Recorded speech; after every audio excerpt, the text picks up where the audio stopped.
Најдобро решение за Груевски е да се врати и да продолжи со судењата, смета министерот за надворешни Бујар Османи.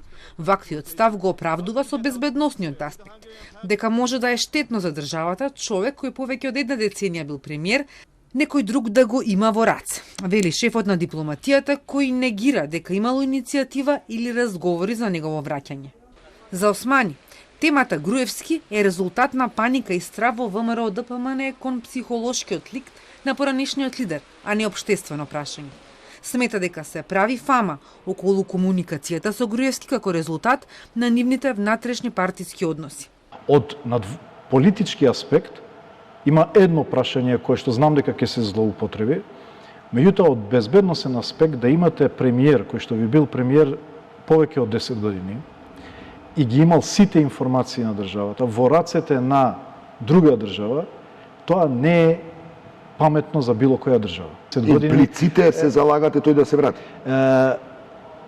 Значи, јас апсолутно не коментирав во тој дел. Зборев што има во тој безбедносен аспект таа слабост.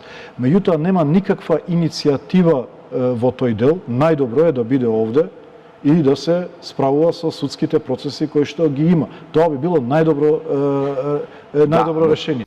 Објаснувањето на Османи за неговиот поранешен сопартиец, а сега лидер на демократското движење, Изет Меджити е смешно. Вели ако било до информациите досега, тој имал доволно време да ги издаде ако сака. Меджити, кој претходно го праша Османи дали го посетил Груевски во Будимпешта, денеска фрла нов сомнеш. Дали се подготвуваат да го вратат Груевски во Скопје на 23 октомври, на денот на ВМРО.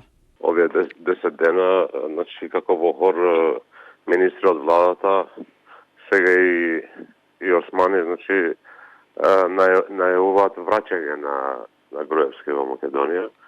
И тоа ја го кажав и претходно, дека и кривичниот и кодексот го сменја и закон за амнестија и се ова оди во прилог на сето ова.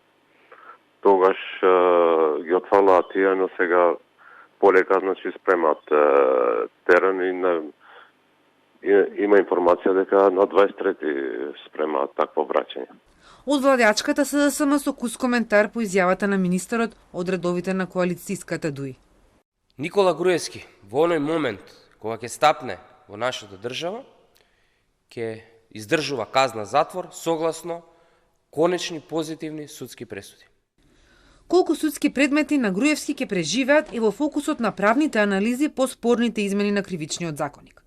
Во фокусот на политичките препукувања веќе 2 месеца е кој подготвува сценарио за спас на Груевски, кој комуницирал со него и кој барал тој да биде амнестиран, за да помогне во обезбедување на двотретинско мнозинство за уставните измени.